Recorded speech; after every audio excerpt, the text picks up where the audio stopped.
Hi my family, today recipe chicken biryani பார்த்துடலாமா? குக்கரில் தான் நம்ம செய்ய போகிறோம். குக்கரில் எண்ணெயை போட்டுட்டு அதுக்கு தேவையான ஸ்பைசஸ் எல்லாமே ஆட் பண்ணிவிட்டு வெங்காயம், பச்சை மிளகாய் இதை ஆட் பண்ணி ஒரு 10 மினிட்ஸ் நல்லா வதக்கிட்டு தேவையான அளவு சால்ட்டு, இஞ்சி பூண்டு பேஸ்ட் ஆட் பண்ணி ஒரு 5 மினிட்ஸ் வதக்கணும்.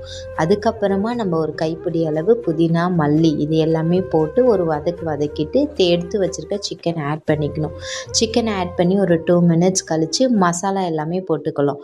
கொஞ்சம் மஞ்சத்தூள், கரம் மசாலா, மல்லித்தூள், வெறும் மிளகாத்தூள், பிரியாணி மசாலா, தயிர் இதை ஆட் பண்ணி ஒரு 10 மினிட்ஸ் நல்லா வதக்கிட்டு தக்காளி ஆட் பண்ணிக்கணும்.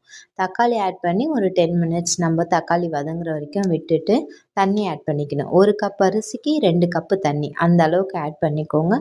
இதை போட்டுட்டு சால்ட்டு செக் பண்ணிவிட்டு நம்ம குக்கரை க்ளோஸ் பண்ணிவிட்டு ஒரு 3 விசில் விட்டு எடுத்தோம்னா கமன்னு சிக்கன் பிரியாணி ரெடி கைஸ். உங்கள் எல்லாருக்குமே இந்த ரெசிபி பிடிக்கும்னு நினைக்கிறேன்.